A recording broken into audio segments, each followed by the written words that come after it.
I was a junior in high school. It probably actually happened while I was in transit between period 1 and period 2. Period 2 was history, and I had a test that day. And the only reason I remember that is that when I got the test back a couple of weeks later, I remember looking at the date on it, 9/11/01. And I distinctly remember thinking I wrote down that date before it had any significance other than today's date. I didn't know that anything had happened until a couple of hours later when I walked into math, and that's what everybody was talking about. And at the time, stories were so muddled and confused that I really didn't understand what had happened. By the time I got to band, I knew that something was really wrong because our band director talked to us about how there were no airplanes in the sky because they had shut down all the airlines. And by the end of the day, of course, I knew exactly what had happened because I had seen it over and over again. I don't remember a lot about that day. Mostly what I remember is watching all of the teachers try to go about things like it was a perfectly normal day, despite the fact that miles and miles away, some people were dead, some people were dying, and still others were just going through hell. I do remember that I had a haircut appointment that day, and I'm not sure why I remember that particular detail, except that maybe my brain is hoping to remember something even remotely normal about that day. About a month later, our family went to go see a show, fantastic. The opening song, a tune called Try to Remember, and I had never seen this musical before.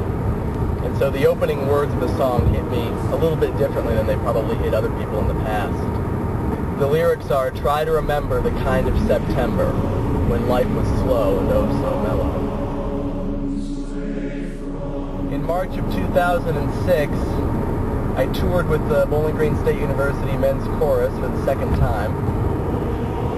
This tour took us to New York City, where the chorus had actually visited 5 years previously for the 6-month anniversary of September 11th. And so naturally, one of our stops on this trip while we were in New York City was to Ground Zero. We hadn't planned to perform or to sing, we just had planned to go and look at the memorial. But when we got there and we saw everything, we just felt moved to sing. Prayer of the Children has sort of become the Men's Chorus unofficial memorial song. Because every year since then, that I know of, on September 11th, or on the day closest to it that they have rehearsal, at the end of rehearsal the Men's Chorus will pass out the music for Prayer to the Children and they'll sing that song together. Last year I taught a kindergarten class.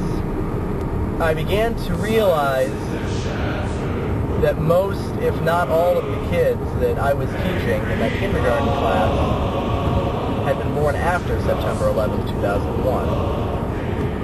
And that if generations are defined by tragedies, like September 11th, or the Kennedy assassination, or Pearl Harbor, I was watching the new generation unfold before my eyes. It's a little depressing to think about, but I think it is important to remember, to have some connection to the normalcy of an ordinary day that suddenly turned upside down.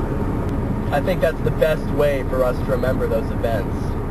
And it's important to remember those events because if we don't, if we try to ignore them or pretend that they never happened, then we're just opening the door for more tragedies to occur. So this is how I'm remembering September 11th today. And I hope that those of you who are watching will try to do something similar. That you will try to remember the kind of September when life was slow and oh so mellow. I'll see you next time.